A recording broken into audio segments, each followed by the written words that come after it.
Terima kasih atas kehadiran semua. Pada kesempatan kali ini saya akan membawakan kuliah mengenai fisiologi sistem endokrin. Jadi ini kuliah dasar semua ya. Kita mulai review kembali, mengulang kembali bagaimana kerja dari sistem endokrin dalam tubuh. Jadi fungsi tubuh itu diatur oleh dua sistem pengatur utama, yaitu yang pertama adalah sistem saraf, yang kedua adalah sistem hormonal atau biasa kita sebut sebagai sistem endokrin.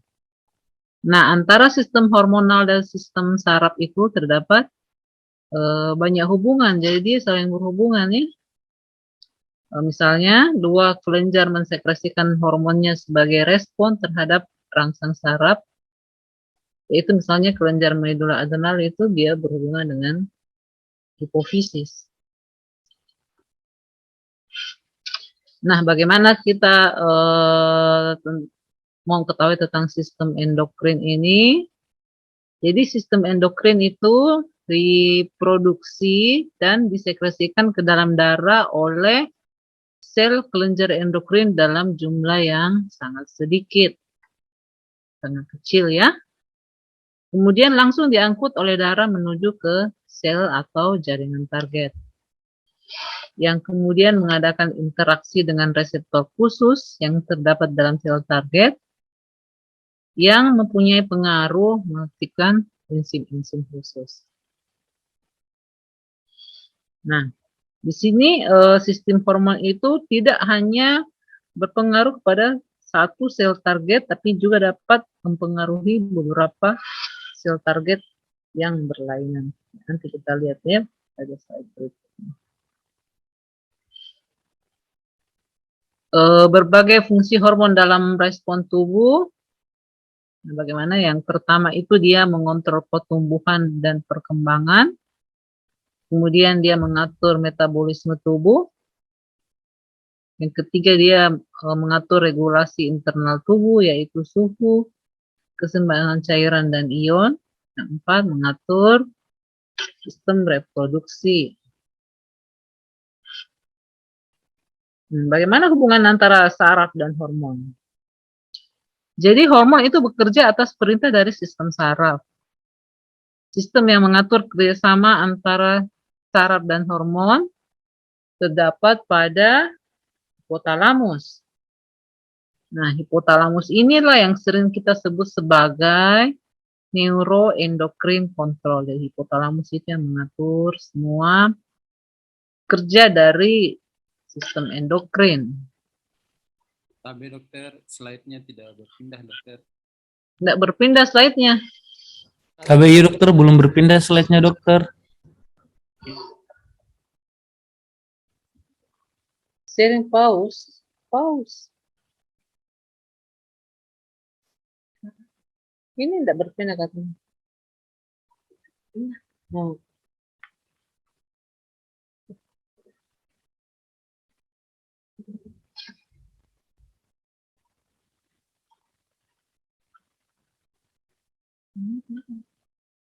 Oh, itu kelihatan ya, Dek?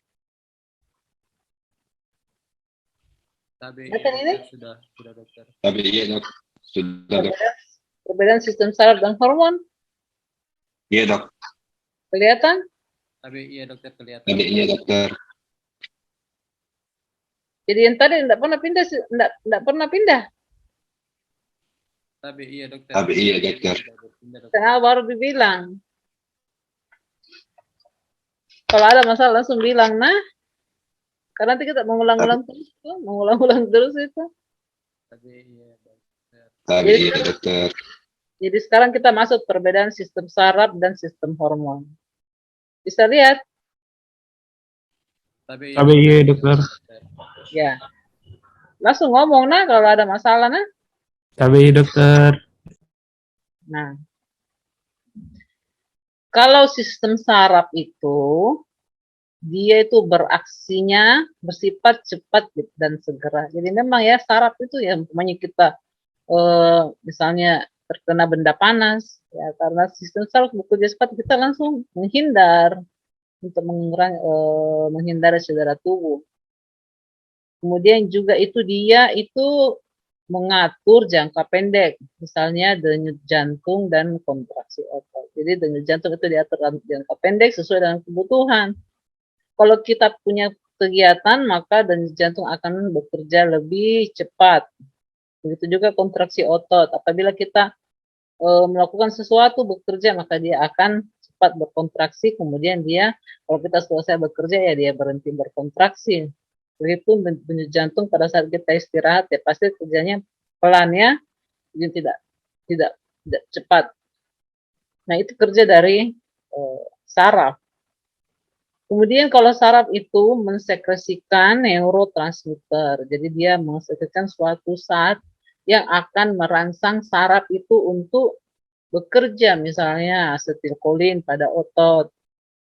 Kemudian adrenalin untuk merangsang otot jantung, merangsang pengeluaran dari glukosa hati untuk membantu pekerjaan jantung. Dan komunikasi antar neuron itu melalui sinaps. Jadi sinaps itu antar berbagai saraf neuron itu mereka berkomunikasi melalui sinaps. Nah, bagaimana dengan sistem hormon? Kalau sistem hormon sendiri itu dia beraksi bersifat lambat. Jadi dia lambat jangka panjang ya. Jadi pengaturan jangka panjang, misalnya pertumbuhan tubuh itu diatur oleh hormon pertumbuhan, juga bersama dengan hormon tiroid pertumbuhan dan perkembangan. Yang disekresikan adalah tentu saja hormon. Kemudian dikomunikasi melalui sistem sirkulasi pembuluh darah. Ini sudah pindah, Dek. Peran hipotalamus dan kelenjar hipofisis. Pindah. Tapi dokter, belum dokter. Tidak pindah.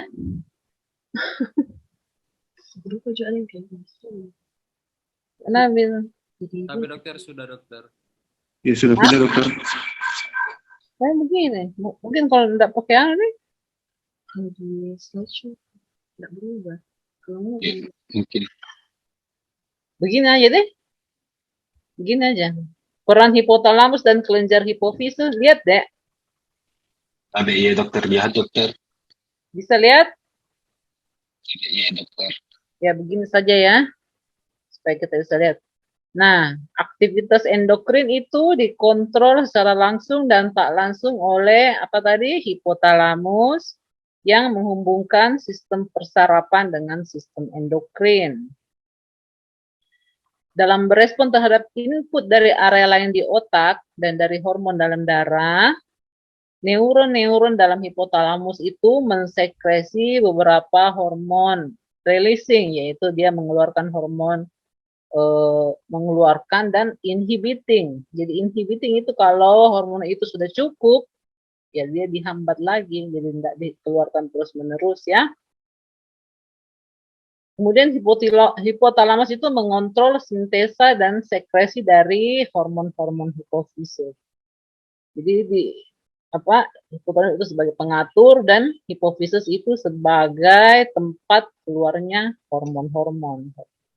Jadi hipotalamus berperan itu hanya untuk mengatur. Hipofisis anterior dikontrol oleh kerja hormonal, sedangkan bagian posterior dikontrol oleh kerja dari saraf.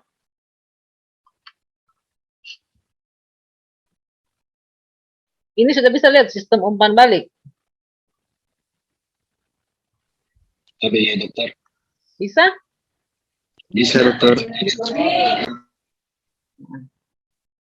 Nah, kadar hormon dalam darah juga dikontrol oleh umpan balik negatif, manakala kadar hormon telah mencukupi untuk menghasilkan efek yang dimaksudkan, maka kenaikan kadar hormon. Nah, itu tadi dia mengeluarkan hormon, misalnya hormon tiroid. Kalau hormon tiroid sudah cukup, maka kadar hormon itu akan lebih dicegah oleh meningkatnya lagi dicegah oleh sistem umpan balik. Jadi dia itu hormon yang sudah berlebih, dia akan memberikan feedback ke hipotalamus untuk menghentikan, untuk mengurangi.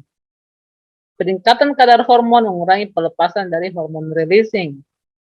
Misalnya di anterior tadi sekresi adenokortikotropik hormon dari kelenjar pituitari anterior akan melepaskan pelepasan kortisol dari korteks adrenal. Itu apa ACTH dirangsang pada keadaan tubuh kita mengalami stresor ya. Misalnya kita kekurangan cairan tubuh, maka ACTH itu akan terangsang sehingga dia akan menaikkan tensi. Jadi kita tidak oleng-oleng karena kita dibantu oleh hormon ACTH. Begitupun kalau kita kurang glukosa, maka kortisol pun akan membantu untuk mengeluarkan kadar glukosa dari hati dan otot. Jadi misalnya pada saat kita puasa begini ya, kita kurang minum, kurang makan, maka hipofise akan mensekresikan hormon ACTH untuk menstabilkan tubuh kita. Ya. Nah, kalau sudah terjadi peningkatan kortisol, akan menyebabkan penurunan ACTH, jadi tidak terus-menerus kita dibanjiri oleh hormon. Kalau sudah cukup, ya sudah stop. Nah, ini gambar dari hipotalamus dan hipofise. Ini hipotalamus, ini talamus ya di otak ya. Ini hipotalamus, dia mengantuk. Hipofise bagian anterior dan posterior. Nah, ini beberapa kerja hormon. Sini kita bisa baca sendiri nanti ya. Banyak sekali ini nggak bisa baca satu-satu. Nanti baca sendiri. Nanti saya bagi statement. Nah, bagaimana tentang kelenjar hipofisis tadi? Biasa kita sebut sebagai pituitary hormone. Jadi kelenjar hipofisis itu merupakan kelenjar yang kecil, diameternya kira-kira hanya 1 cm, jadi kecil sekali ya.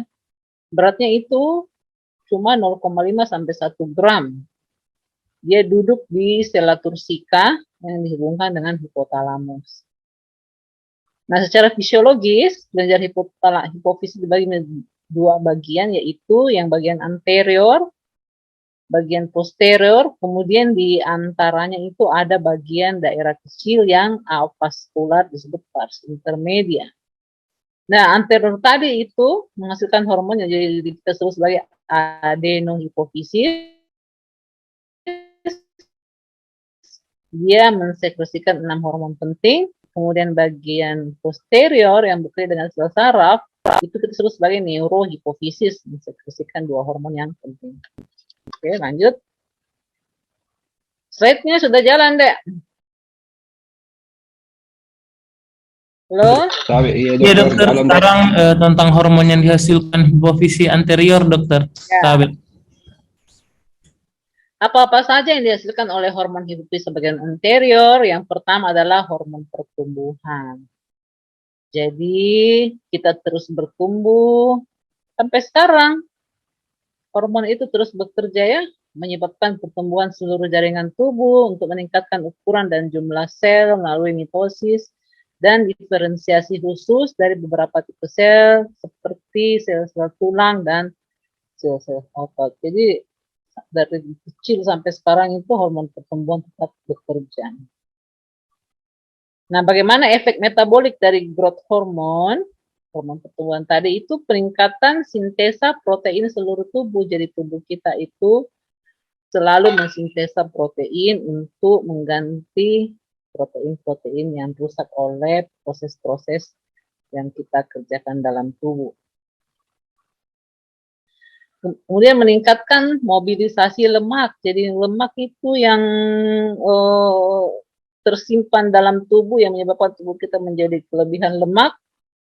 Dia keluarkan dan meningkatkan asam lemak bebas dalam darah untuk dipakai. Jadi misalnya dengan kerja growth hormone ini, maka tubuh kita akan memakai lemak-lemak yang tersimpan dalam tubuh. Jadi pada saat kita sudah mulai menua, pada saat growth hormon tidak lagi terlalu maksimal kerjanya, jadi biasa orang makan sedikit sudah gemuk, makan sedikit sudah gemuk karena ini sistem growth hormonnya kurang bekerja, jadi dia mobilisasi lemak dari tempat penyimpanan lemak di kulit itu dia kurang terpakai. Kemudian growth hormone juga menurunkan kecepatan pemakaian glukosa dalam tubuh. Jadi dia menyimpan glukosa dalam bentuk glikogen dalam tubuh sehingga kadar glukosa dalam darah itu menjadi tetap stabil. Jadi ini hormon pertumbuhan kerjanya ya, stabilkan. Tetap memberi pertumbuhan untuk tubuh, tapi dia juga menjaga kestabilan tubuh. Nah, yang kedua adalah hormon tiroid. Semua sudah pernah dengarkan? Dia itu berbentuk kupu-kupu, suatu kelenjar endokrin yang sangat vaskular. Jadi dia juga sangat penting ya. Letaknya di anterior leher, di ventral caudal dari laring, setinggi cervical 57 dan thoracal 1. Warnanya merah kecoklatan, terdiri dari 2 lobus yang simetris. Bagian konus dengan bagian kranialnya itu lebih kecil daripada bagian kaudal, dan kedua lobus dihubungkan oleh suatu isthmus. Ini namanya isthmus ya, isthmus. Nah, hormon tiroid itu hipotalamus itu mensekresi tiroid releasing hormon. Jadi dia itu melepaskan hormon tiroid. Kemudian dia merangsang ke hipofise tadi atau pituitary anterior untuk mensekresikan thyroid stimulating hormone. Nah, ketika TSH ini berikatan dengan reseptor spesifik di kelenjar tiroid, akan menghasilkan 2 macam hormon, yaitu hormon tiroksin T4 dan triodotironin hormon T3. Yang kemudian dibuat di folikel jaringan tiroid dari asam amino yang mengandung iodium. Jadi kita tubuh kita membutuhkan iodium untuk kerja dari hormon tiroid. Nah, kalau kadar T3 dan T4 yang sudah tinggi dalam darah, dia akan menghambat sekresi TSH oleh pituitary anterior. Jadi T3 dan T4 ini tidak akan terlalu banyak, dia selalu dalam jumlah yang cukup ya. Nah, adanya sistem umpan balik ini tadi, hipotalamus, pituitary anterior, dan kelenjar tiroid menjelaskan mengapa jikalau kita kekurangan iodium akan menyebabkan penyakit struma, oleh karena pada saat kekurangan iodium dalam makanan dalam jangka waktu yang lama akan mengakibatkan pembesaran kelenjar tiroid hingga 15 kali. Itu karena apa? Karena tidak adanya T3 dan T4 akan merangsang TSH untuk terus bersekresi. Jadi dia akan menyebabkan pembesaran dari kelenjar gondok tadi. Apabila iodin yang kita konsumsi tidak mencukupi, kelenjar tiroid tidak dapat mensintesa T3 dan T4 dalam jumlah yang mencukupi, maka dengan demikian pituitary anterior akan terus mensekresi TSH yang akan menyebabkan pembesaran dari kelenjar tiroid. Yaitu pentingnya iodium ya. Fungsi dari tadi hormon tiroksin mengatur, dia tadi kerjasama dengan growth hormone ya, mengatur metabolisme, pertumbuhan dan perkembangan, dan kegiatan dari sistem saraf. Jadi semua berhubungan hormon-hormon tersebut. Ini juga sama. Dan kemudian ada juga hormon tiroid tadi menghasilkan kalsitonin, di mana dia berfungsi untuk menurunkan kadar kalsium dengan cara mempercepat absorpsi kalsium oleh tulang. Jadi kalsitonin ini dia menstabilkan kadar kalsium. Kadangkala kita mungkin mengkonsumsi kalsium berlebihan, misalnya kita minum susu, makan keju, kemudian makan ikan apa itu ya yang kecil, ikan mairo yang banyak tulangnya, makan kalsium, maka kadar kalsium dalam darah itu akan meningkat, tapi dia akan diturunkan oleh hormon kalsitonin. Apabila kita mengkonsumsi kalsium terlalu banyak, kita kan kadang-kadang overfeeding ya, makan ini, ya kita enggak ini. Untungnya sistem dalam tubuh kita bekerja dengan baik. Nah, kalau sudah menua, fungsi tubuh itu akan juga mulai menurun. Itulah makanya kalau orang sudah tua sudah harus mengontrol apa-apa yang masuk ke dalam tubuh. Nah, yang tadi kontrol hormon tiroid releasing hormon akan hipotalamus menghasilkan TRH, kemudian TRH akan merangsang ke pituitari melakukan TSH, kemudian dia akan merangsang kelenjar tiroid untuk menghasilkan T4 dan T3, menghasilkan efek metabolik.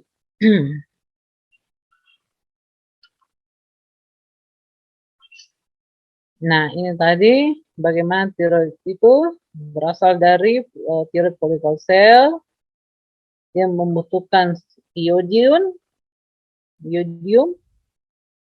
Ini tadi dengan bantuan globulin dan albumin. Jadi hormon tiroksin itu diikat oleh globulin dan albumin. Jadi kita butuh juga protein. Jadi bagaimana kita selalu memerlukan protein. Half-life-nya itu waktu paruhnya sekitar 6 sampai 7 hari. Kalau T3 itu 1 hari. Kemudian ini tadi dikontrol oleh hipotalamus. Kemudian targetnya itu hampir di semua sel tubuh, yaitu nuklear reseptor. Nah, bagaimana dia kerjanya itu meningkatkan konsumsi oksigen. Jadi dia bersifat termogenesis. Jadi membantu tubuh dalam menghasilkan panas tubuh. Protein katabolisme pada orang dewasa. Pada orang dewasa dia bersifat katabolisme. Jadi dia itu menghancurkan protein yang tersimpan dalam tubuh untuk dipakai sebagai tenaga. Tetapi dia bersifat anabolisme, yaitu membangun pada anak-anak. Nah, ini bagaimana hormon tiroid itu bekerja ya, sehingga keadaan tubuh kita menjadi stabil. Pada saat dewasa dia membongkar protein, pada anak-anak dia membangun.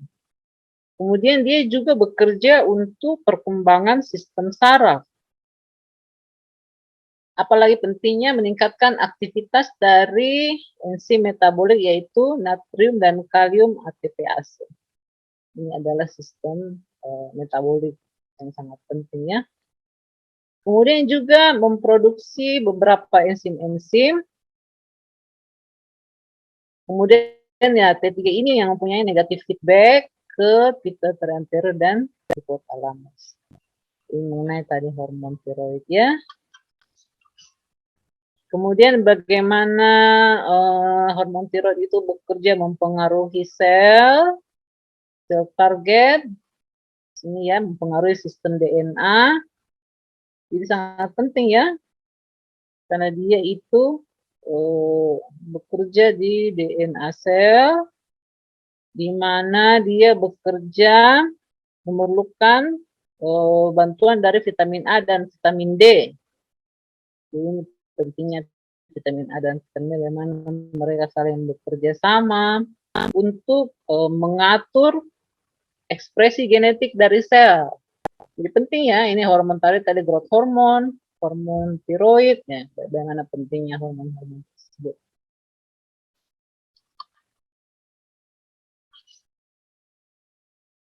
Kemudian ada jenis-jenis penyakit tiroid yang utama apabila kita kelebihan maupun kekurangan tadi. Kalau tadi kita kelebihan ya, hipertiroidisme atau tirotoksikosis, di mana didapatkan hormon T3 dan T4 didapati lebih tinggi.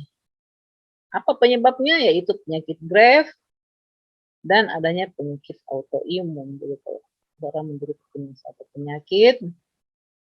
Bagaimana kenapa bisa terjadi penyakit tersebut? Karena adanya antibodi dalam sirkulasi yang menyerang reseptor TSH, di mana kemudian TSH itu menjadi sangat aktif dan kelenjar menjadi hiperaktif. Kalau penyakit Graves sendiri itu apa penyebabnya? Apa gejalanya? Itu tiroidnya membesar, hiperplastik difus, dan kita bisa lihat dari bola mata yang menonjol. Penyakit Graves ditandai dengan meningkatnya stimulasi dan sekresi dari hormon T3 dan T4. Nah, itu tadi bagaimana kalau meningkat tadi, ya itu tadi mengganggu semuanya ya. Kita jadi hipermetabolik. Kemudian karena dia tinggi, sekresi TSH dihambat dan TSH dalam darah turun sehingga T3 dan T4 itu akan terus kadarnya tinggi dalam darah ya. Nah, ini dia. Tanda-tanda dari hipertiroid. Meningkatnya metabolic rate, meningkatnya panas tubuh, jadi seseorang itu merasa panas, meskipun udara dingin, dia tetap merasa panas, kehilangan berat badan, nantinya tadi pembongkaran protein, kemudian kelemahan dari otot-otot tubuh, kemudian dia menjadi sangat nervous, jadi tadi mengganggu saraf ya, bisa menyebabkan insomnia, bisa menyebabkan pasien menjadi tidak stabil, dia punya emosi. Matanya itu akan menonjol keluar, itu exophthalmos, itu karena adanya udem. Jadi karena dia terus berkembang, dia punya jaringan atau hipermetabolik. Apalagi penyebabnya? Bisa karena adanya tumor daerah hipofisis, di mana sekresi hormon tiroid sangat berlebihan, yang menyebabkan perubahan metabolisme, sistem saraf, dan jantung. Sebenarnya itu kita ketahui tadi, nah ini dia paling sensitif ya, 3 ya, metabolisme, saraf, dan jantung. Di sini konsumsi oksigen akan meningkat, sehingga produksi panas akan meningkat, jadi orang tersebut tidak tahan terhadap panas karena dirinya sendiri metabolisme meningkat. Berkeringat banyak, tidak tahan udara panas, metabolisme protein meningkat sehingga tubuhnya menjadi kurus, kelemahan otot dan kehilangan berat badan. Pada sistem saraf jadi hyper excitable. Jadi dia gampang terangsang ya, gampang kaget, terus ada tremor pada jari-jari, terus mengalami gangguan psikologis karena dia tidak stabil, dia punya sistem saraf. Dia menjadi sangat irritable, insomnia, bahkan bisa menderita gangguan jiwa. Jadi psikosis ini diduga karena adanya perubahan pada morfologi dari hipokampus. Jadi dia merusak semua daerah tubuh ya, dan efek dari reseptor dari peningkatan dari hormon beta adrenal. Jadi dia menjadi sangat sangat hipermetabolik, dia semua kelebihan yang tadi itu. Nah, kenapa bagaimana tadi kalau dia reseptor beta adrenal meningkat? Jadi pada jantung itu orang menjadi takikardi, kemudian kontraksi jantung jadi lebih kuat, kemudian terjadi eksesif deposit mukopolisaccharides pada orbitas sehingga tadi itu exophthalmos. Kemudian pada gangguan hormon, haid tidak teratur, bisa kurang atau bahkan tidak haid lagi, gangguan kesuburan, guncangan otot, dan terjadi osteoporosis. Penyakit yang mengenai sistem tiroid itu kalau dia terkena infeksi ya, ada tiroiditis, kemudian karena dia intake iodin yang berlebihan, jadi mungkin dia kelebihan dalam konsumsi iodin dalam tubuh. Tadi penyebab dari hipertiroid. Nah, ini ada juga penyakit yaitu defisiensi tiroid atau hipotiroidisme, disebabkan oleh, kalau penyebab primer itu adanya kegagalan dari kelenjar tiroid. Kemudian yang kedua, adanya defisiensi dari TRH, TSH atau keduanya, jadi kelainan pada daerah kepala ya. Atau bisa juga karena kita kekurangan yodium. Ini yang paling banyak ya, di daerah endemis, di mana dia kekurangan yodium, mana dia sini intake yodiumnya di bawah 10 mikro per hari, sehingga sintesis hormon tidak adekuat, sekresi hormon tiroid menurun, menyebabkan sekresi. Jadi tadi, apabila hormon tiroid turun, maka akan terjadi hipersekresi dari TSH, di mana TSH itu akan menyebabkan jadinya hipertrofi dari kelenjar tiroid yang biasa disebut sebagai penyakit gondok. Bentar ya tunggu deh ya. Halo? Halo, Assalamualaikum dok. Iya, kenapa deh? Tapi dok, ada rencana operasinya dokter Loreni dok, jam 12.30 dok, Iya, dengan KPD. iya, iya. Iya, terus ada juga dokter Asti dok, setelah poli, pasti kalah sih dok, terus sudah dokter Loreni dok. Iya, Iya, terus kita hari dokter Asti dok. iya, iya. Iya, makasih dok. Iya, Dok. salam.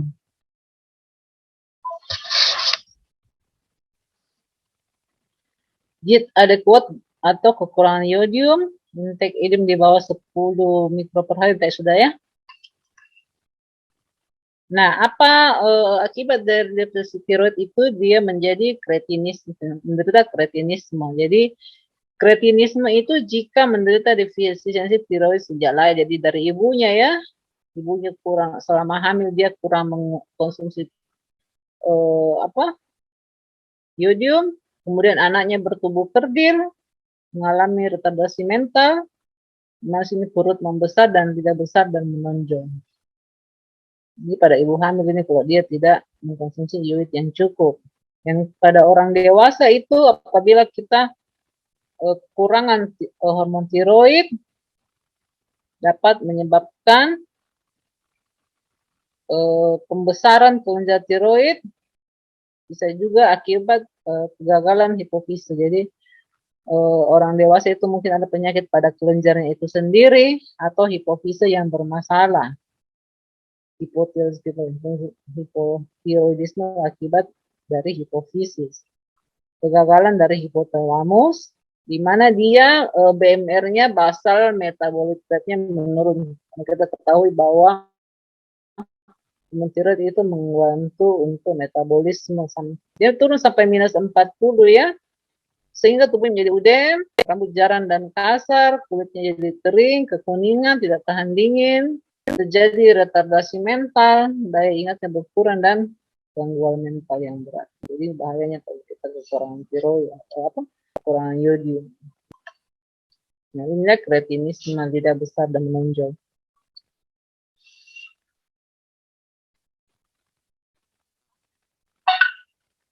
Nah, ini tadi defisiensi, bagaimana bisa terjadi tadi defisiensi kalau kita kekurangan yodium, maka terjadi peningkatan dari sekresi TSH yang akan merangsang pembesaran dari kelenjar tiroid. Ini yang normal, ini besar. Ini ya, struma. Ini kita sebut struma. Nah, bagaimana efek sinergi dari interaksi hormon?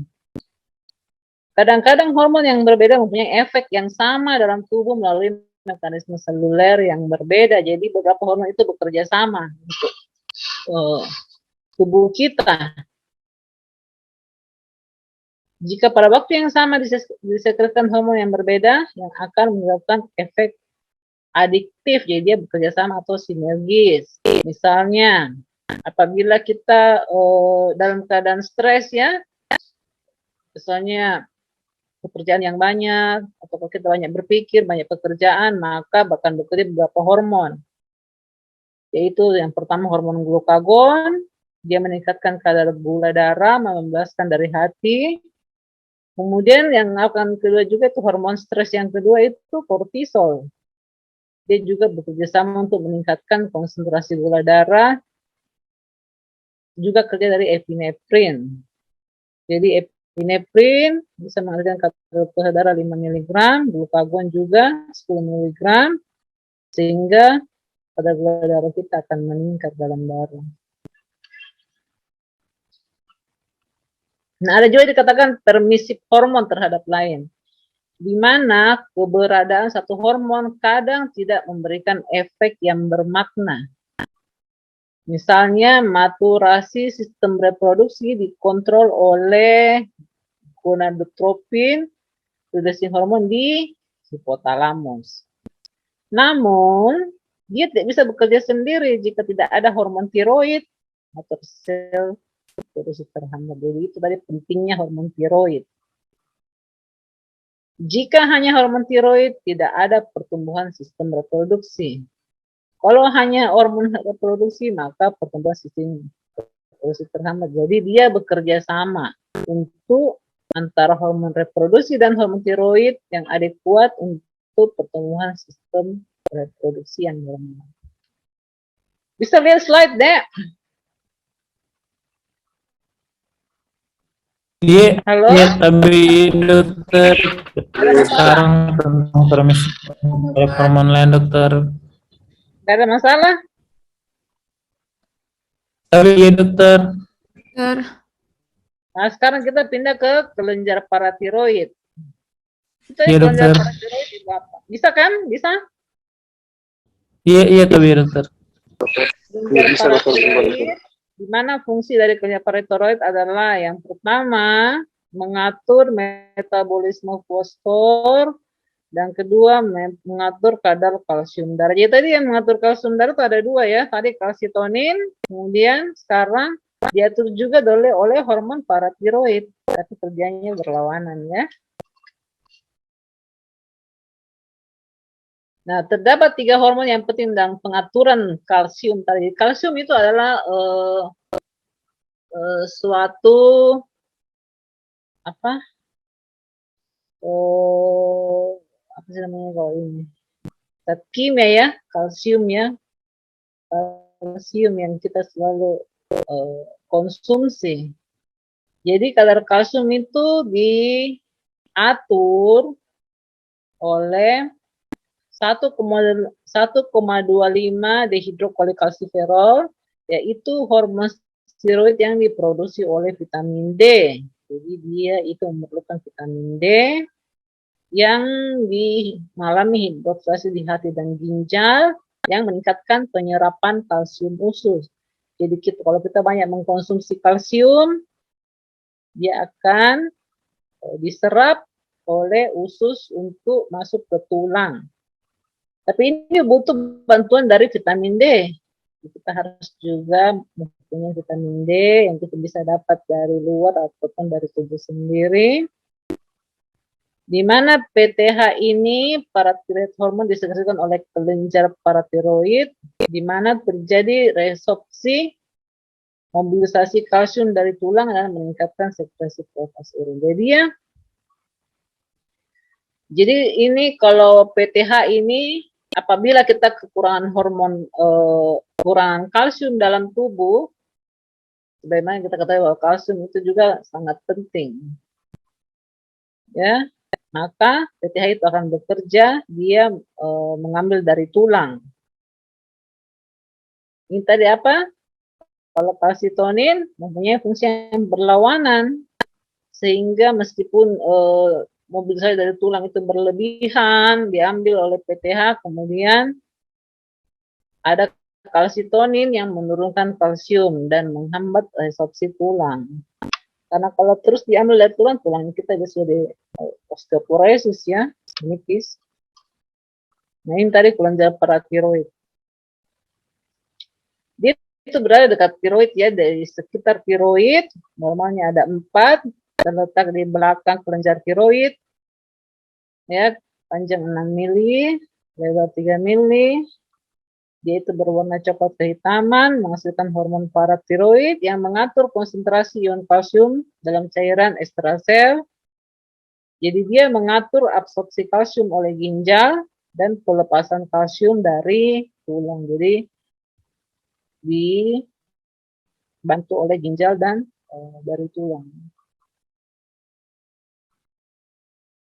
Nah, jika terjadi hipofungsi dari kelenjar paratiroid misalnya, kenapa bisa terjadi hipofungsi ya? Misalnya seseorang dioperasi struma, kemudian tidak sengaja kelenjar paratiroidnya terangkat.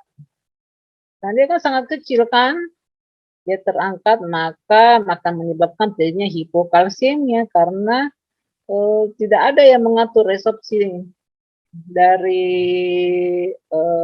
kalsium tadi yang menimbulkan gejala tetani, yaitu carpopedal syndrome. Jadi itu dia punya tangan begini ya. Bisa lihat saya. Tangannya begini fungsinya. ABI dokter kelihatan dokter. Post op, kalau post op itu dia begini gejalanya.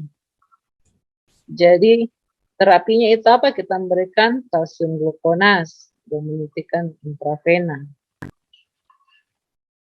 Dia juga akan mengalami kesulitan bernapas ya.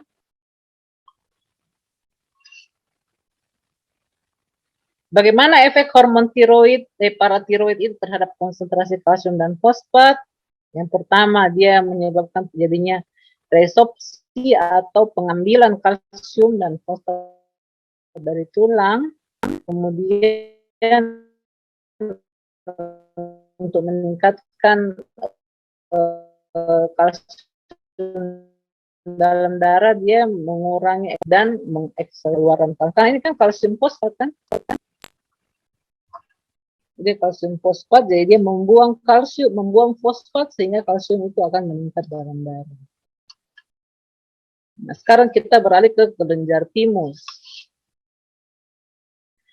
Kelenjar timus ini hanya dijumpai pada anak yang di bawah 18 tahun. Setelah itu dia mengalami penyusutan, mana berfungsi untuk pertumbuhan jaringan yang menghasilkan timosin, yaitu hormon yang penting untuk mempertahankan turunan sel-sel T, yaitu sel-sel imun. Di mana timosin ini meningkatkan proliferasi sel T yang baru di jaringan limfoid perifer dan memperkuat kemampuan imunologik sel T ya. Kekurangan kelenjar timus akan dia menderita kretinisme dan bila berlebihan dia akan gigantisme. Dia juga mengatur hormon pertumbuhan pada anak-anak ya. Hormon kelenjar timus ini. Kemudian kelenjar adrenal. Kelenjar adrenal ini terletak di atas ginjal. Ini kelenjar adrenalnya, kiri kanan ini ginjal kita ya. Nah ini dia, ini terdiri atas dua lapis, yaitu daerah korteks dan medula. Di mana daerah korteks menghasilkan 3 hormon, yaitu glukokortikoid, mineralokortikoid, dan hormon androgen. Kemudian daerah medula menghasilkan hormon epinefrin dan norepinefrin. Jadi ini tadi menghasilkan juga hormon ini ya. Nah, bagian korteks itu terdiri dari 3 zona, yaitu zona glomerulos bagian luar, zona fasciculata bagian tengah, dan zona reticularis masing-masing menghasilkan tadi hormon itu tadi 3 ya. Lanjut, itu aldosteron bagian luar tadinya. Dia ini meningkatkan reabsorpsi natrium oleh ginjal, sekresi kalsium, dan sekresi ion hidrogen. Aldosteron itu meningkat pada saat kita kekurangan cairan. Jadi dia meningkatkan reabsorpsi natrium. Jadi dia mengambil kembali natrium yang akan dibuang oleh ginjal sehingga natrium darah itu akan meningkat sehingga dia akan menarik cairan sehingga tensi kita bisa lebih naik. Kemudian tadi zona berikutnya ada zona zona fasciculata, glomerulosa, fasciculata, dan reticularis tadi ya. Glukokortikoid dihasilkan oleh tadi zona apa? Fasciculata 50%. Fungsinya adalah meningkatkan glikogenesis. Jadi dia akan meningkat pada keadaan kita juga mengalami stres fisik ya. Jadi dia meningkatkan glikogenesis dan glukogenesis dalam sel hati. Jadi dia itu meningkatkan glukosa darah, meningkatkan metabolisme protein di otot dan tulang, meningkatkan sintesa DNA dan RNA dalam sel hati, menahan ion natrium dan kalsium, jadi dia juga bersifat untuk menaikkan tensi ya, karena dia menahan natrium dan kalsium, kemudian dia mensekresikan ion kalium. Jadi ini kan selalu kebalikan ya, kalau kita menahan natrium, kalsium dikeluarkan. Kemudian dia bisa menurunkan ambang rangsangan susunan saraf pusat. Jadi kita tidak bersifat eksitasi tadi. Karena kita ketahui bahwa peningkatan hormon stres tadi itu akan merangsang susunan saraf pusat. Menggiatkan sekresi asam lambung, sehingga kalau asam lambung meningkat kita butuh makan ya, kita merasa lapar, menguatkan efek noradrenalin terhadap pembuluh darah, dan merendahkan permeabilitas dinding pembuluh darah. Kemudian mempunyai efek antiinflamasi, namun dia menurunkan daya tahan terhadap infeksi dan menghambat pembentukan antibodi. Ini tadi kalau glukokortikoid meningkatnya. Jadi itu yang biasa kita minum, dexamethasone ya. Itu kejelekannya apa? Dia meningkatkan infeksi dalam tubuh. Kalau obat-obatnya ya, ini kalau obat yang dari luar. Dia menghambat pelepasan histamin dan reaksi alergi. Kemudian yang ketiga itu hormon androgen yang dihasilkan oleh korteks adrenal. Hormon ini terkait dengan maskulinisasi, memacu anabolisme protein dan merangsang pertumbuhan. Estrogen memacu pertumbuhan dan perkembangan sistem reproduksi wanita, payudara wanita, dan seluruh. Jadi hormon-hormon androgen, hormon apa ini?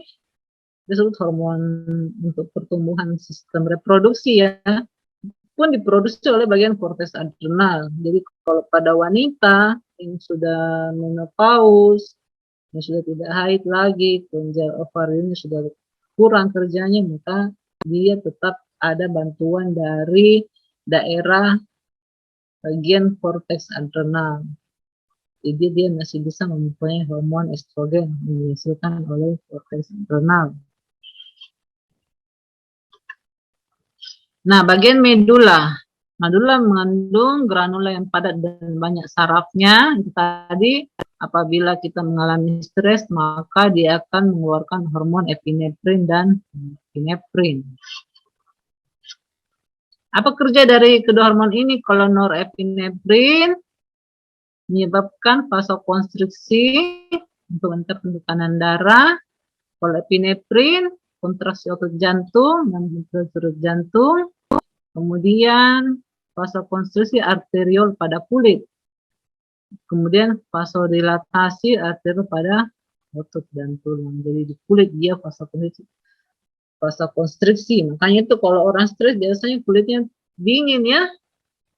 Dingin, pucat. Jadi vasokonstriksi, namun dia mengalami, untungnya ada, dia memvasodilatasi daerah otot dan tulang sehingga dia masih mendapat vaskularisasi.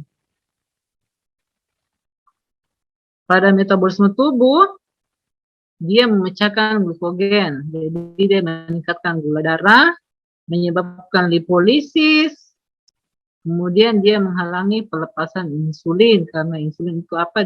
Insulin kan menurunkan kadar gula darah. Jadi dia meningkatkan kadar gula darah untuk membantu tubuh dalam keadaan stres.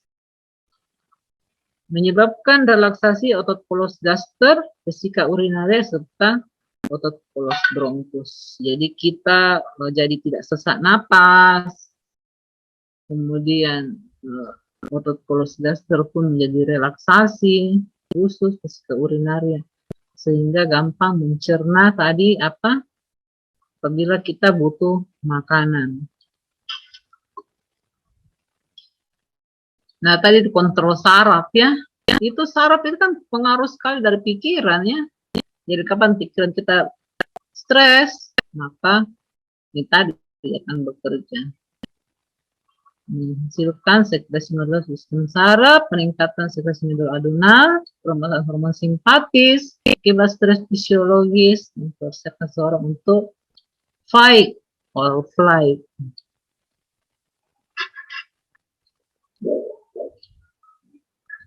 Saya izin dulu ya, mau ke toilet dulu sebentar. Iya dokter.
Apa lagi?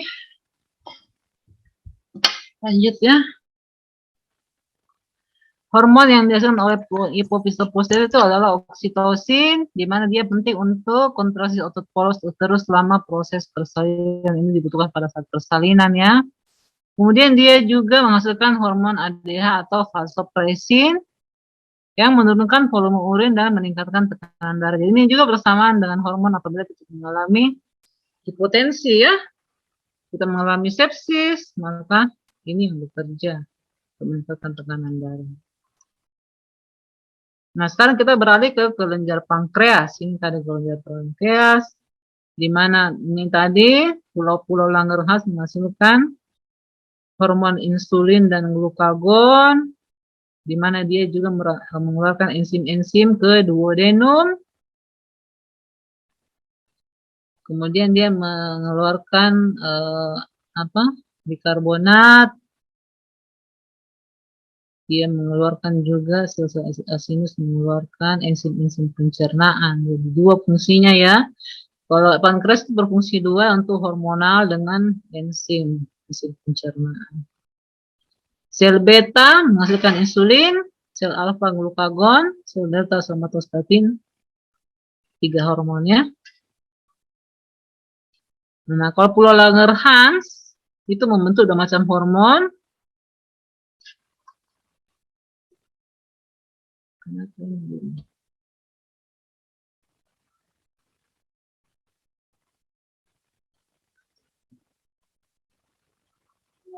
Nah, ini tadi pulau Langerhans yang membentuk dua macam hormon, yaitu hormon insulin, mana dia mengatur kadar glukosa dalam darah, menurunkan ya.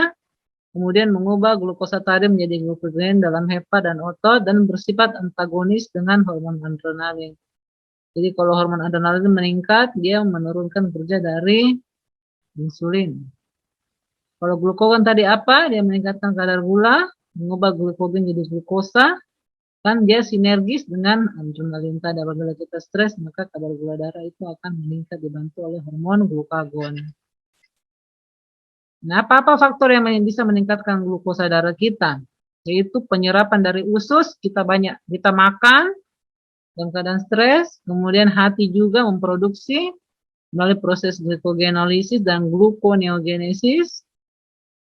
Kemudian di sel tubuh itu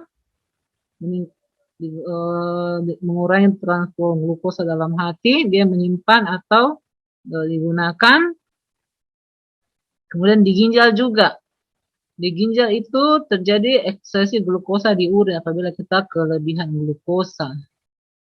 Misalnya orang kalau sudah kekurangan insulin, maka glukosa itu dikeluarkan melalui urin. Nah, hormon berikutnya adalah hormon somatostatin yang dijumpai di sel D, Langerhans. Dia itu meningkat oleh rangsangan insulin dan asam amino. Juga ditingkatkan oleh hormon kolesistokinin yang dari pankreas dan saluran cerna ke dalam sistem darah perifer. Apa fungsinya? Fungsinya itu dia juga meningkatkan pertumbuhan tubuh ya. Nah, sekarang kita beralih ke hormon gonadotropin. Nah, organ primer itu testis mengalami penurunan dari asalnya melalui kanal seminalis, di mana dia mengatur pengeluaran produksi testosteron yang kemudian menghasilkan spermatozoa.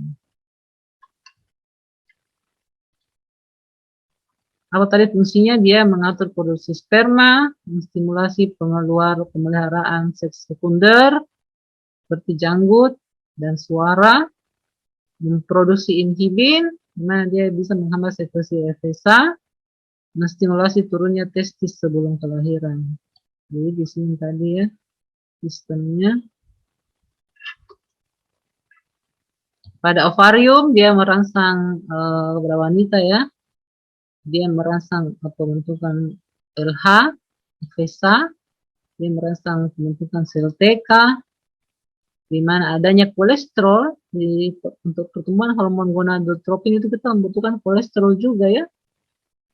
Pada androgen, kemudian pada perempuan itu luteinizing hormon merangsang sel TK dalam folikel ovarium, merangsang pembentukan sel TK ya, yang siap untuk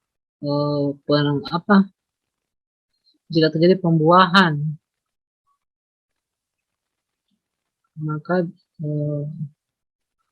sel TK akan merubah kolesterol menjadi androgen. Androgen berdiri dari sel TK jadi granulosa sekitar. Kemudian adanya FSH. FSH tadi dihasilkan oleh pituitari, merangsang sel granulosa, kemudian mengubah hormon androgen tadi menjadi hormon estrogen. Estrogen disekresikan ke dalam darah, menimbulkan efek sistemik. Kemudian ada juga di dalam folikel untuk pembentukan antron. Estrogen lokal bersama FSH merangsang proliferasi granulosa. Apa fungsi estrogen tadi ini? FSH kemudian merangsang sel granulosa. Estrogen ini disekresikan pada darah menimbulkan efek di seluruh tubuh. Atau dia bisa berada tetap dalam folikel juga, berperan untuk membentuk antrum.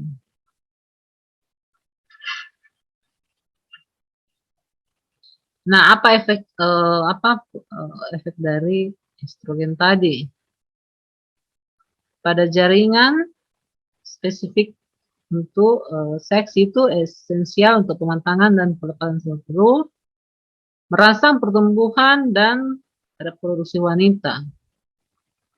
Proliferasi sel granulosa, pematangan folikel, melancarkan mukus serviks untuk memudahkan penetrasi oleh sperma, meningkatkan transport sperma ke ovidus untuk merangsang kontraksi uterus dan ovidus pada merangsang pertumbuhan. Ini dia kalau nggak bisa slide tadi ini. Kemudian estrogen mendorong perkembangan seks sekunder. Nah, kalau pada kadar rendah menghambat sekresi dari cispeptin, hormon pertumbuhan dan gonadotropin. Jadi dia penting juga ya, hormon dia bekerja sama dengan hormon pertumbuhan. Pada kadar yang tinggi, kolesterolnya tinggi merupakan penyebab lonjakan dada RH, merangsang sekresi cispeptin dan GnRH, merangsang perkembangan duksi di payudara selama gestasi, menghambat efek prolaktin. Jadi selama hamil itu dia mau mengeluarkan prolaktin, karena prolaktin itu bisa mengeluarkan, selama hamil itu air susu tidak keluar ya, karena dihambat oleh estrogen tadi. Jangan sampai prolaktin meningkat. Nah, efek non-produktif itu mendorong pengendapan lemak. Jadi meningkatkan lemak tubuh sehingga pada wanita itu lemak lebih banyak. Meningkatkan kepadatan tulang. Jadi kalau seorang sudah menopause, dia gampang menderita osteoporosis karena itu tadi. Ada kekurangan hormon estrogen, kemudian dia menutup lempeng hipofisis. Nah, kita lihat kenapa pada wanita-wanita yang sudah mulai tua itu gampang terjadi fraktur ya. Faktor patologis akibat itu tadi sudah mengalami osteoporosis. Uslenya itu memperbaiki profil kolesterol dalam darah, meningkatkan HDL dan menurunkan LDL. Jadi fungsi estrogen banyak ya. Mendorong vasodilatasi dengan meningkatkan produksi nukleik oksid atau kardioprotektif. Jadi estrogen itu bersifat kardioprotektif, meningkatkan HDL, jadi sangat penting untuk jantung itu hormon estrogen. Sekarang hormon progesteron. Fungsinya itu mempersiapkan lingkungan yang sesuai untuk memelihara embrio yang sedang tumbuh, mendorong pembentukan sumber sempit tebal di kanalis vertikalis. Jadi dia mempertebal sehingga tidak bisa lagi masuk sperma ya, menghambat seperti cispeptin, GnRH dan gonadotropin sehingga menurunkan sekresi dari estrogen. Merangsang perkembangan arterius pada darah selama gestasi, menghambat prolaktin, menghambat kontraksi. Dia itu membantu untuk tidak jadi kontraksi. Kalau bisa kontraksi, pasien bisa melahirkan sebelum waktunya. Ya, sekian dan terima kasih. Ada pertanyaan?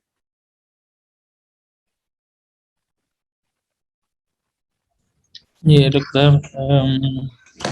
Ada yang bertanya?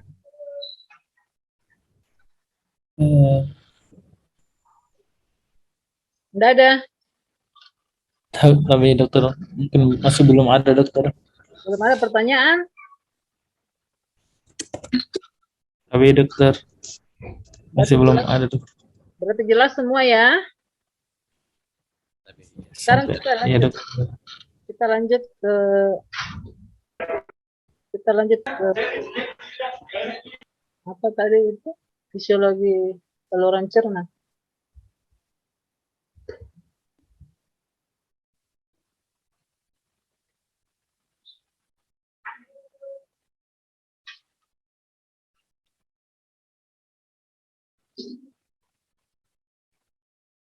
Gastrointestinal ini saluran cerna.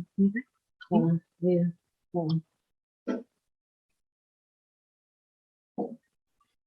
Nah, sekarang kita lanjut ke tidak bisa karena tidak bisa begitu. Iya.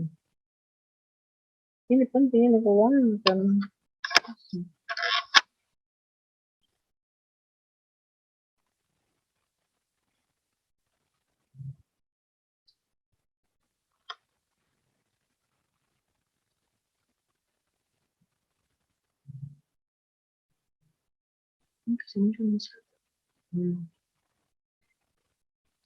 Bisa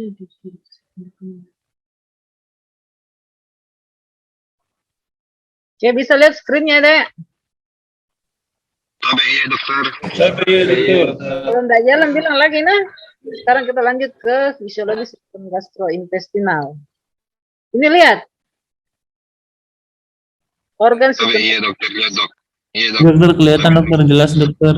jadi organ sistem pencernaan semua sudah tahu ya, mulai dari mulut, kelenjar saliva, kemudian farinks, esophagus, halus, duodenum, yeyunum, ileum, kemudian masuk ke kolon, sigmoid, masuk ke rektum, anus, kemudian dibantu oleh pankreas, oleh hepar dan kandung empedu. Semua ini termasuk ke dalam sistem pencernaan. Bisa lihat? Bisa lihat? Ya dokter, kelihatan dokter organ sistem pencernaan. Ada gambarnya dokter. Ya, ada gambar sekarang ya. Ya dokter, ada dokter. Mulut, kemudian masuk ke makanan, masuk ke mulut, kemudian ini salivary glands, ini daerah faring, esophagus, kemudian ini lambung, ini diafragma ya, diafragma, kemudian ini pankreas, kemudian ini kandung empedu. Ini adalah usus kecil, kemudian usus besar, kemudian rektum, ada appendix dulu ya, appendix. Bisa lihat kan? Tabe iya dokter, kelihatan dokter.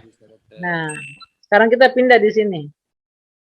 Jadi kita mengkonsumsi itu sekitar, kalau air kita konsumsi 1.200 ml per hari, kemudian kita makan 800 gram makanan, maka di dalam tubuh itu akan terproduksi dalam sehari itu 1.500 ml itu saliva. Saliva itu apa? Kelenjar ludah ya. Kemudian sebanyak 200 ml itu diproduksi sekresi gaster ya. Jadi masuk 200 mg itu sekresi gaster. Kemudian 500 ml itu sekresi dari empedu. Kemudian 1.500 ml itu sekresi dari pankreas. Kemudian ada 1.500 ml dari sekresi dari usus.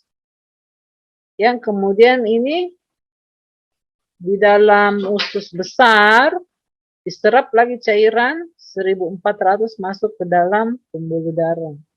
Sehingga dari seluruh sistem pencernaan ini dia menyumbang 6.700 ml cairan masuk ke dalam darah.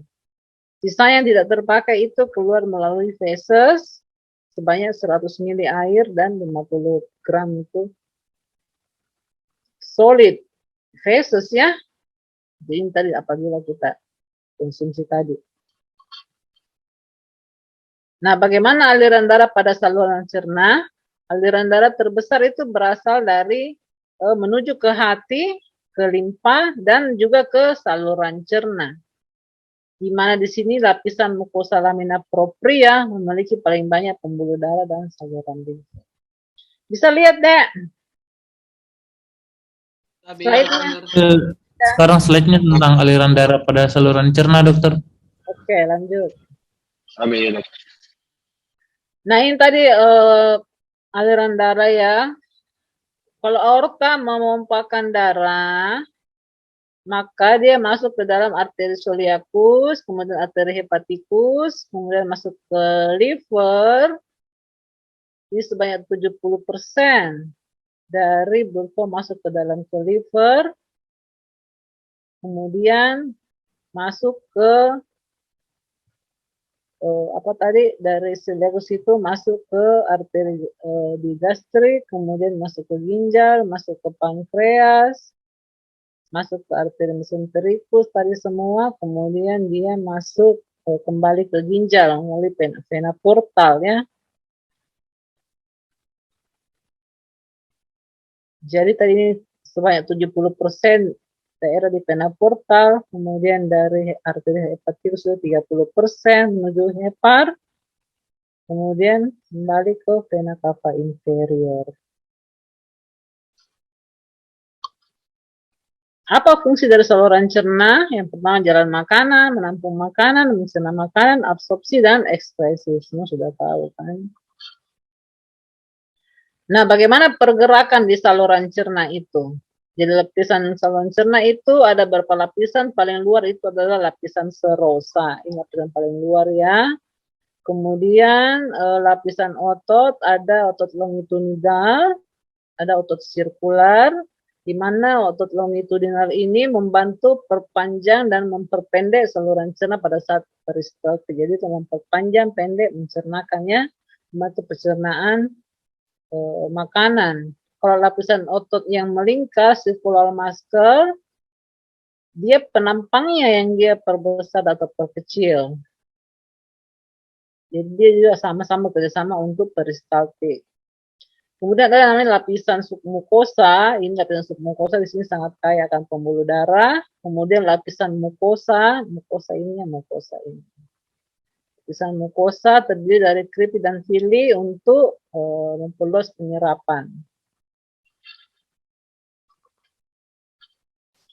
Nah ini tadi ya, body wall, peritoneum, mesenterium, otot longitudinal, otot sirkular, musculus interna, kemudian lapisan mukosa, terdiri atas membran mukosa, lamina propria, dan muscularis mukosa, kemudian lumen usus. Ini ada plexus untuk persarapan, yaitu plexus mentericus, dan ada plexus submukosa. Nah, bagaimana proses pencernaan makanan itu bisa secara mekanik dan kimiawi yang dibantu oleh enzimatik. Ini tadi mekanik itu dibantu oleh pergerakan-pergerakan usus, kemudian oleh kimiawi yaitu enzim-enzim ya.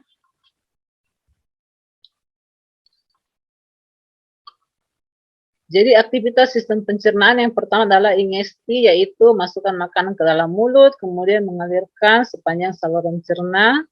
Kemudian digesti itu memecah makanan menjadi bagian-bagian yang lebih kecil, baik secara mekanis, kimis maupun mekanis. Kemudian absorpsi menyerap makanan ke seluruh tubuh, dipindahkan ke sistem kardiovaskular, kemudian dan ke limfa untuk diedarkan ke seluruh tubuh, kemudian sistem defekasi yaitu pengeluaran sisa makanan yang tidak tercerna. Itu mastikasi ya.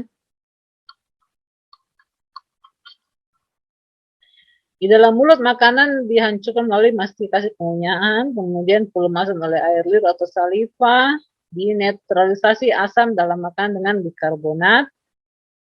Saliva ini disekresi oleh pertama kelenjar parotis, kemudian kelenjar submandibula, kemudian kelenjar sublingualis. Jadi ada 3 kelenjar di sini yang berfungsi untuk mencernakan makanan dalam mulut.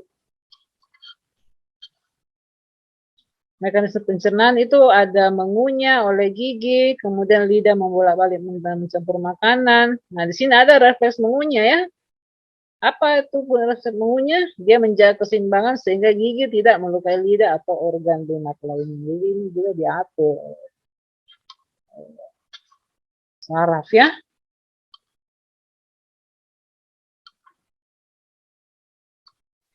Bagaimana sehingga terjadi pengeluaran air liur? Kenapa bisa orang keluar air liurnya ya?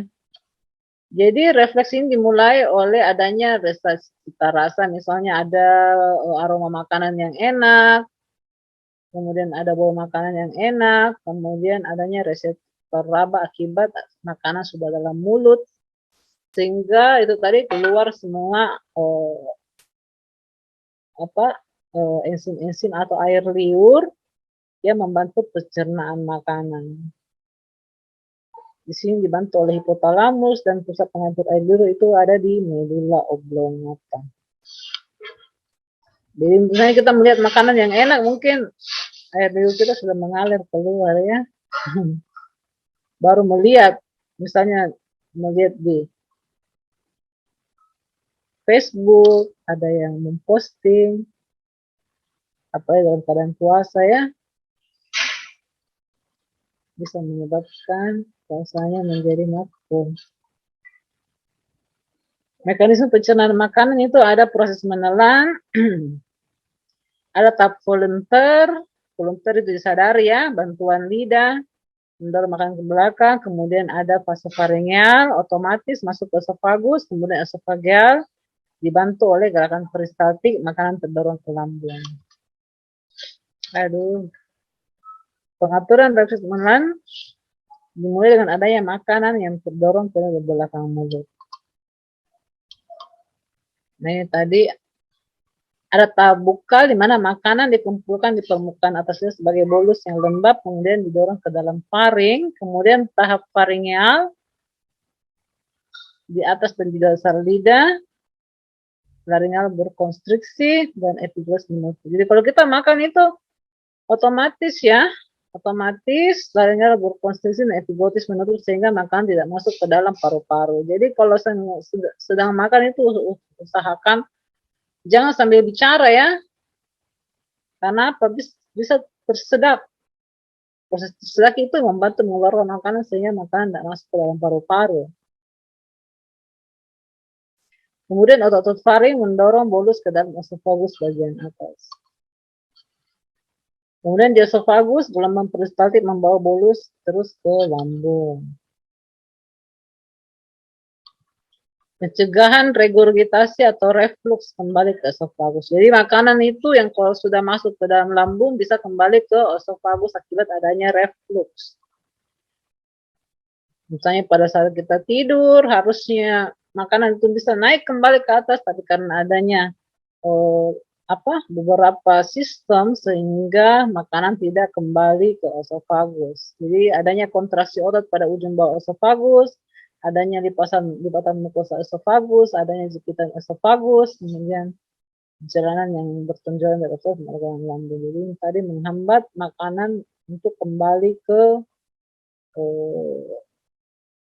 esofagus ya. Ada sphincter esofageal namanya. Ada juga circular muscle.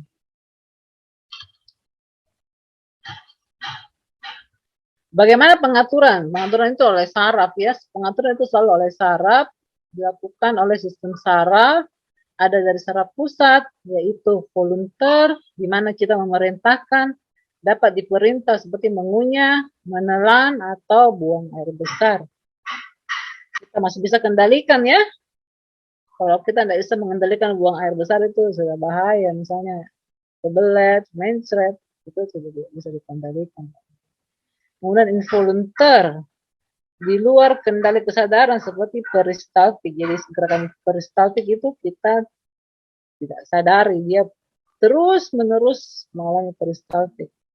Kemudian dibantu oleh juga sistem saraf otonom, yaitu saraf simpatis dan saraf parasimpatis. Di sini kita lihat dibantu oleh saraf simpatis itu nervus vagus, membantu pencernaan, membantu peristaltik usus ya, dia bekerja di semua. Dari esofagus hingga usus besar, hingga ke anus. Kemudian oleh simpatik inervasi, sini juga dia bekerja, di sini ganglion coeliacus, superior mesenteric ganglion, kemudian inferior mesenteric ganglion. Di sini dia juga bekerja ya, saraf simpatis. Jadi selalu itu saraf simpatis dan parasimpatis itu bekerja berlawanan efeknya ya. Kalau parasimpatis membantu pencernaan, simpatis itu menghambat, mengurangi atau menghambat terjadinya pencernaan. Pengaturan saluran cerna, ada persarapan. Yang pertama adalah plexus mesentericus, biasa kita sebut dari plexus aurba, berada antara lapisan otot, fungsinya untuk pergerakan usus. Kemudian ada plexus daerah submukosa, kita sebut sebagai Meissner. Di daerah submukosa dia pengaturan sekresi dari enzim-enzim pencernaan. Kemudian dia juga di situ banyak aliran darah. Kemudian sensorik atau reseptor regangan sehingga makanan itu mudah terserap. Nah, bagaimana gerakan dasar saluran cerna itu? Ada gerakan campur, yaitu kontraksi peristaltik dan konstriktif lokal dari segmen usus, di mana dia berfungsi untuk mendorong, menimbulkan rangsangan distensi, ya ini tadi ya.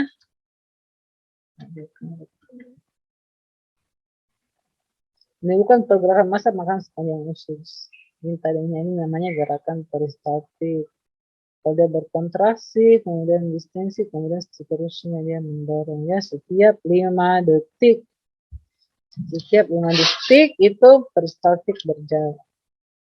Kontraksi. Nah, sekarang kita masuk ke lambung. Di lambung itu banyak getah lambung, banyak juga fungsinya.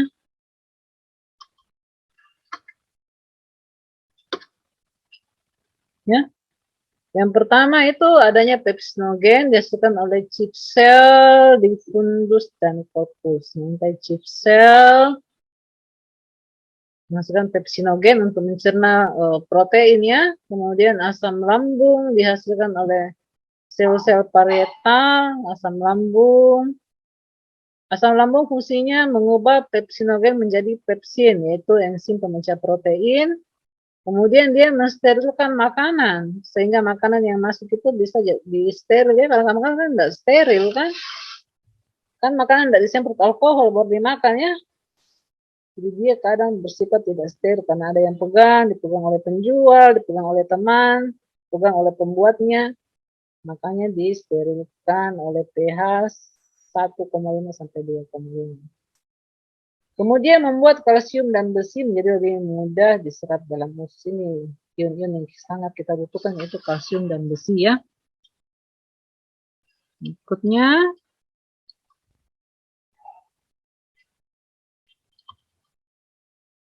dia juga memiliki faktor intrinsik yang dihasilkan oleh sel parietal untuk menyerap vitamin B12. Jadi selain zat besi tadi, dia vitamin B12 juga yang penting untuk pembentukan sel darah merah. Kemudian dia menghasilkan mukus pada sel goblet. Kemudian enterochromatin cell ini menghasilkan histamin. Jadi di usus pun ada histaminnya.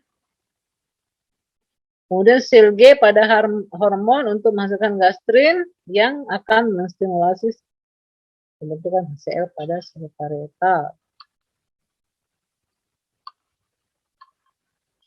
Nah, bagaimana tata pengeluaran getah lambung?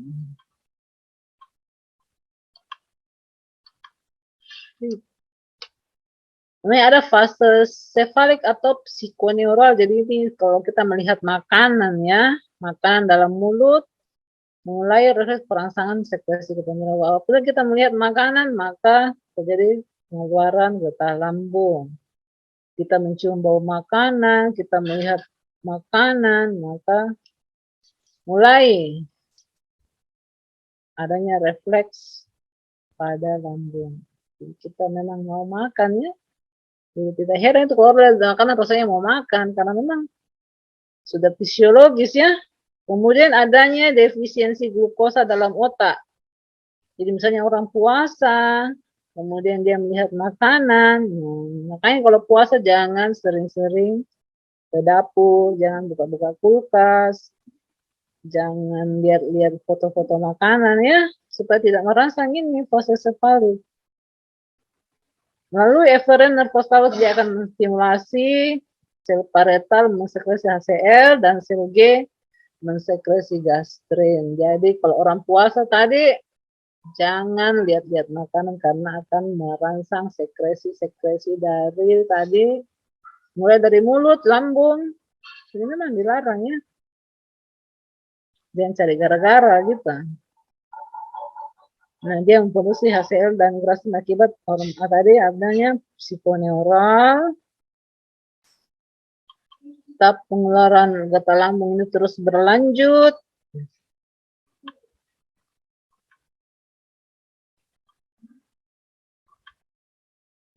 Nah, fase lokal, fase gastrik dilepas oleh lambung akibat kontrak dengan antrum, kemudian merangsang gastrin. Nah, gastrin dihambat bila dalam lambung pH-nya itu kurang dari 3. Jadi kalau sudah sangat asam, maka gastrin pun dihambat supaya tidak terlalu asam lagi ya. Kemudian fase intestinal, sekresi lambung ditangkapkan oleh jalur hormonal.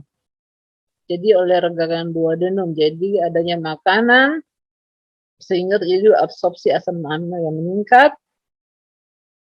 Sekresi lambung dihambat oleh hormon enterogastron. Jadi ada hormon yang bisa menghambat tadi sekresi lambung. Yang dikeluarkan oleh duodenum bila pH kimus yang masuk ke duodenum itu rendah atau lemak. Jadi kalau kita banyak makan lemak, maka lemak dalam kimus meningkat, dia menghambat pengeluaran dari enterogasnya. Jadi kita langsung merasa kenyang ya. Kita banyak makan lemak, makanya banyak ada itu orang diet yang dia banyak makan lemak sehingga dia tidak gampang lapar.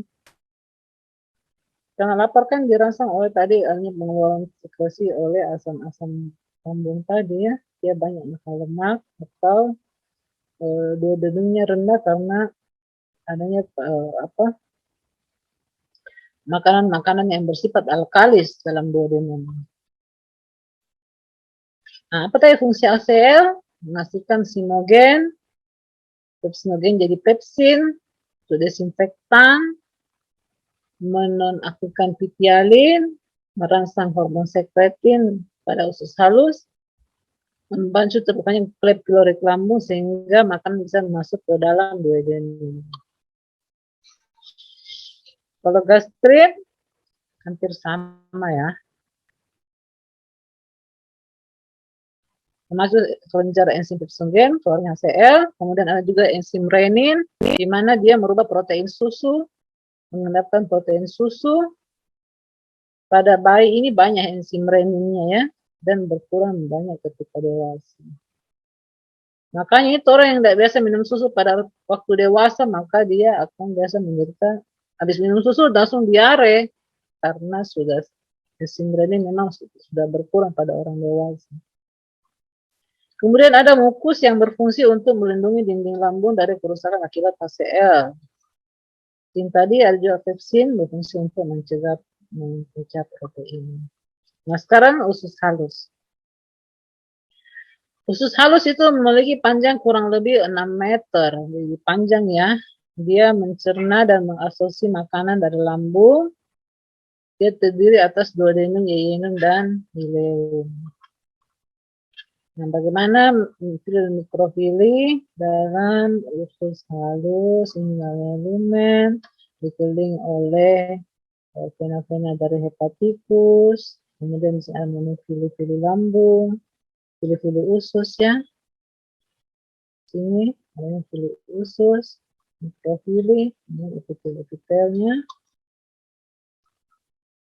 Nah, bagaimana pergerakan usus halus? Jadi itu bergerak secara otonom, jadi kita tidak bisa mengontrol pergerakan usus halus ya. Dia bergerak sendiri. Gerakan ke belakang dan ke depan, hasil kontraksi otot mukosa, kemudian gerakan pendular oleh otot longitudinal, gerakan sirkular oleh otot sirkular, gelombang peristaltik 30 sampai 120 cm per menit. Di tiap menit itu dia bergerak sebanyak 30 sampai 120 cm. Mendorong isi usus halus 1 cm per menit ke arah usus besar. Nah, ada enzim dan hormon pada usus halus. Itu disakarida, menguraikan disakarida jadi monosakarida, tadi glukosa jadi gampang diserap dalam bentuk monosakarida, jadi gampang diserap ya. Erepsinogen, erepsin yang belum aktif akan diubah menjadi erepsin yang mengubah pepton jadi asam amino yang gampang diserap, jadi monosakarida, asam amino, kemudian hormon sekretin berfungsi merangsang kelenjar pankreas mengeluarkan getah pankreas, dan kandungan bikarbonat tadi yang menyebabkan makanan menjadi bersifat basa ya, sehingga tadi itu menghambat mengeluarkan hormon enterogastron sehingga kita tidak selalu merasa lapar. Hormon kolesistokinin ini identik dengan pankreasimin, berfungsi untuk merangsang hati, mengeluarkan cairannya, empedu, dan merangsang pengeluaran enzim-enzim pankreas dan usus halus. Pengeluaran hormon sekretin dan kolesistokinin dirangsang oleh adanya lemak dan pH yang rendah.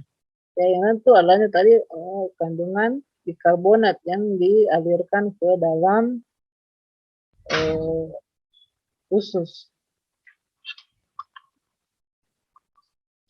Sekarang kita beralih ke pankreas. Kalau pankreas itu terdiri atas 3 ya, sel-sel asinus oleh sinogen menghasilkan enzim-enzim. Ini sel-sel asinus ya, menghasilkan enzim-enzim. Kemudian sel kelenjar duktal yang memproduksi cairan bikarbonat tadi sehingga makanan itu bersifat basa ya. Ini duktal sel. Kemudian sel endokrin menghasilkan insulin dan glukagon. Tadi itu apa? Ya, Waalaikumsalam. Kenapa, Dek?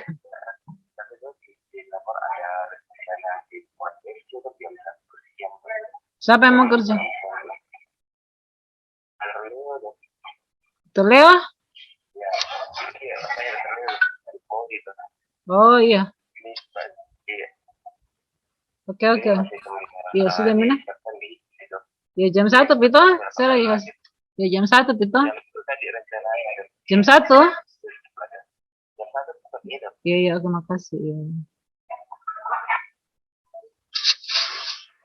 Nah ini ada sel-sel endokrin dihasilkan oleh tadi apa pulau-pulau Langerhans yaitu insulin dan glukagon. Nah tadi pankreas itu memiliki fungsi eksokrin yaitu menghasilkan enzim pencernaan yang diatur oleh nervus vagus dan hormon yang dihasilkan oleh epitel duodenum, di mana sini salah satunya itu bikarbonat untuk menetralkan suasana asam dari makanan yang berasal dari lambung. Kemudian adanya enzim enterokinase yang mengubah tripsin menjadi asam amino, amilase menjadi disakarida, lipase untuk mencerna lemak menjadi asam lemak dan gliserol. Chymotrypsin mengubah pep menjadi asam amino, nuklease menguraikan nukleotida menjadi nukleotida dan glucose. Jadi mengubah makan jadi partikel-partikel yang kecil supaya gampang diserap. Ini tadi struktur kelenjar pankreas dan kantung empedu. Di sini dia mensekresikan ke dalam usus halus. Ini dari sel pankreas. Ini namanya sphincter Oddi. Kemudian adanya ductus ini saluran empedu ya.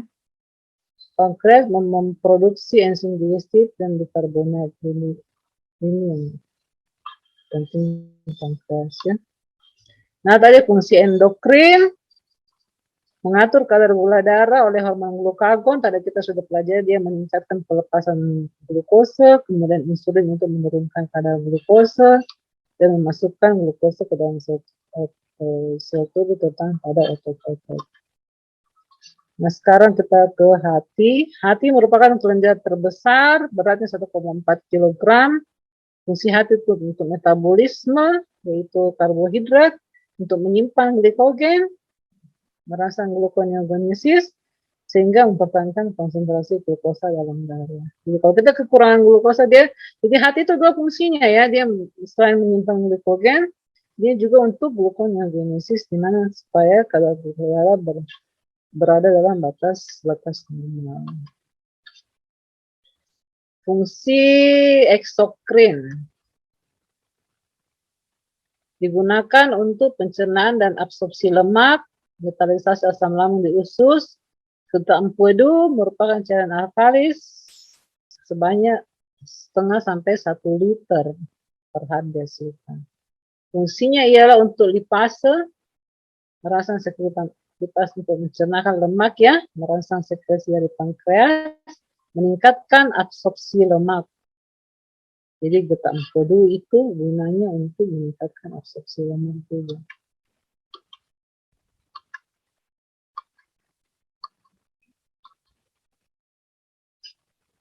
Ini tadi ya getah empedu tadi, itu sudah tadi ini, sudah saya jelaskan.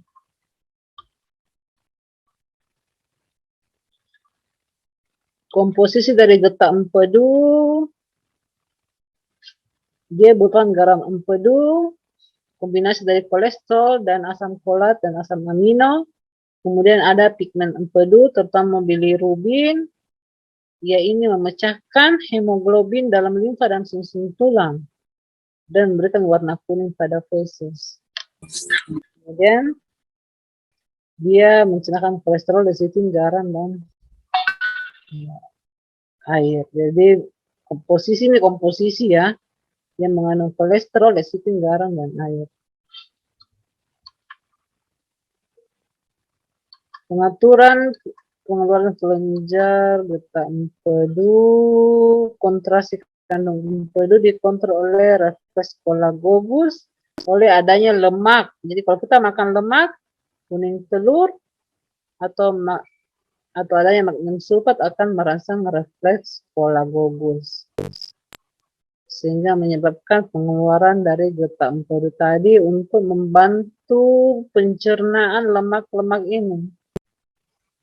Kemudian ada juga hormon kolesistokinin yang dikeluarkan oleh epitel duodenum. pH dan lemak dari makanan merangsang pengeluaran dua hormon tadi, yaitu hormon sekretin, merangsang pengeluaran tadi getah empedu terbentuk di hati. Kemudian terbentuk proenzim, terbentuk getah pankreas yang bisa mencerna lemak tadi. Kemudian dicerna, disekresikan ke dalam usus halus. Bagaimana metabolisme lemak?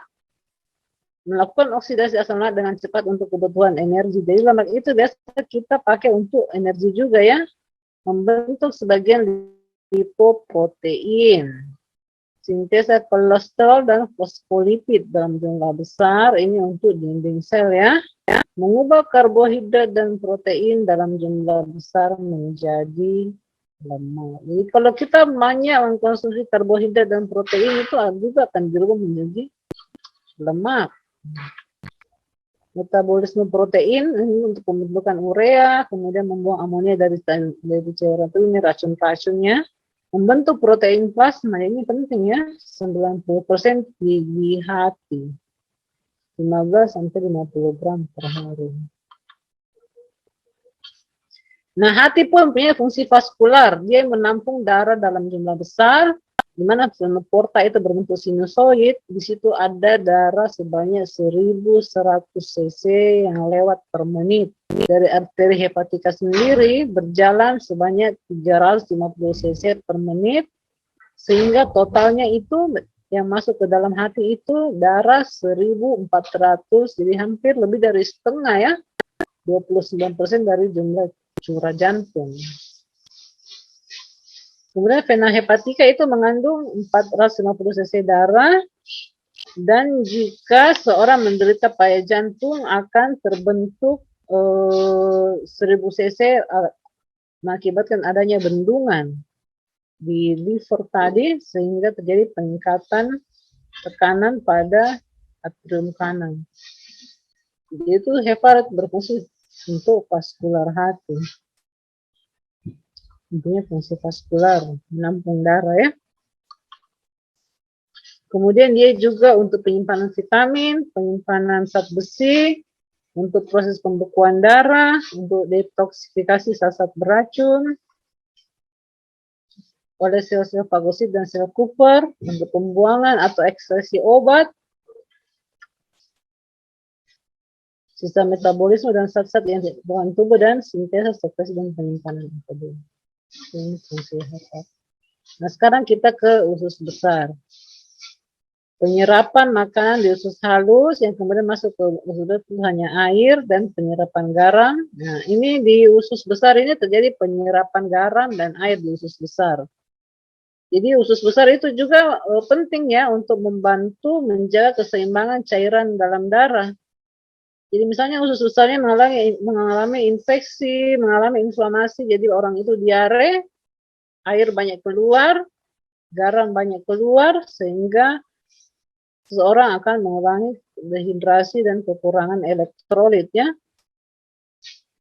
Sehingga kemudian melewati appendix, kolon, dan rektum. Terdapat bakteri E. coli yang membantu pembusukan makanan menjadi feses. Jadi di sini diperlukan bakteri. E. coli juga penting ya, menghasilkan vitamin K yang berperan penting dalam proses pembekuan. Jadi usus besar juga penting ya. Selesai. Mungkin ada pertanyaan deh. Tapi dokter, untuk saat ini masih belum dokter. Tapi dokter, untuk saat ini belum ada dokter. Ada pertanyaan? Kalau tidak ada pertanyaan kita sampai di sini.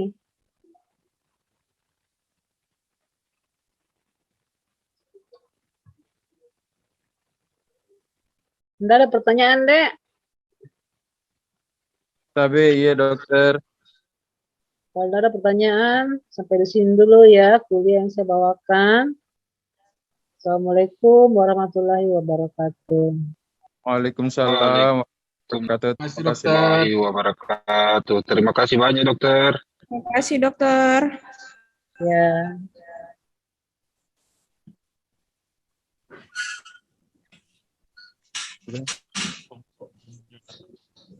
Ada yang tidak dapat.